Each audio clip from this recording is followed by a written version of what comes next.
qui remets les choses à demain. Non, maman Bélia, je veux faire ça demain. Non, je veux rentrer demain. Je veux rentrer dans une semaine. Je veux rentrer dans un mois. Mais quand je sors là, je vais dans Ross, je te vois. Tu dépenses des choses que tu accroches dans ton garde-linge que tu ne portes pas. Je te vois, tu vas, tu dépenses comme pas possible. Des choses que quand ça arrive à la maison, tu n'utilises même pas ça. Où tu vas, tu dépenses. Dès que tu manges, ces choses-là ne te rapportent rien. C'est des choses qui n'étaient pas vraiment importantes pour toi d'acheter. Mais quand on te dit d'investir pour ton propre bien, tu n'as pas le temps. Beaucoup d'entre nous, on aime investir surtout seulement sur les autres. C'est pas mauvais pour investir pour les autres. On investit pour nos familles. En Afrique, on envoie les frères, les sœurs. Tu prends parfois l'argent que tu as dépensé, que tu as travaillé toute la journée. On t'a payé 100 et quelques, tu envoies ça en Afrique. Le frère qui prend ça, il devient boss dans une boîte, dans un endroit, il boit. Mais toi, tu t'es cassé le dos et quoi que ce soit. C'est bien beau d'aider nos parents. Mais à un moment donné, il faut te dire stop. C'est difficile à accepter, mais on doit se le dire. Il y a un moment, tu dois te dire stop. Tu dois aussi prendre les 100 dollars que tu envoies en Afrique, là. Investir ça d'abord en toi aussi.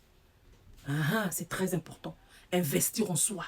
Une connaissance quelconque. Quelque chose quelconque pour toi-même. Que tu sais, demain, ça va t'apporter quelque chose. Oui, nos parents, c'est bien. Je ne dis pas de ne pas aider les parents. Je ne dis pas de faire pour nos parents. Mais beaucoup d'entre nous, on sacrifie même nos enfants.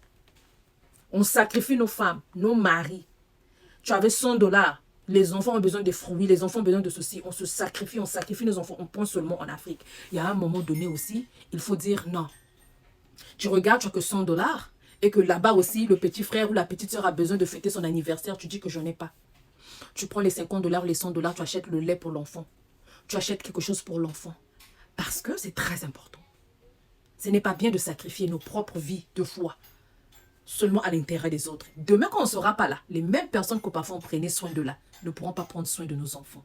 Je ne dis pas de ne pas prendre soin. Je ne dis pas de ne pas prendre soin de... Parce qu'on vient toujours dire dans les commentaires. Ceux qui vont venir répondre négativement, ce sont des gens qui aiment profiter derrière la souffrance ou la transpiration des autres. Mais ceux qui viendront bien répondre dans ces commentaires-là, ce sont des gens qui vont comprendre. Oui.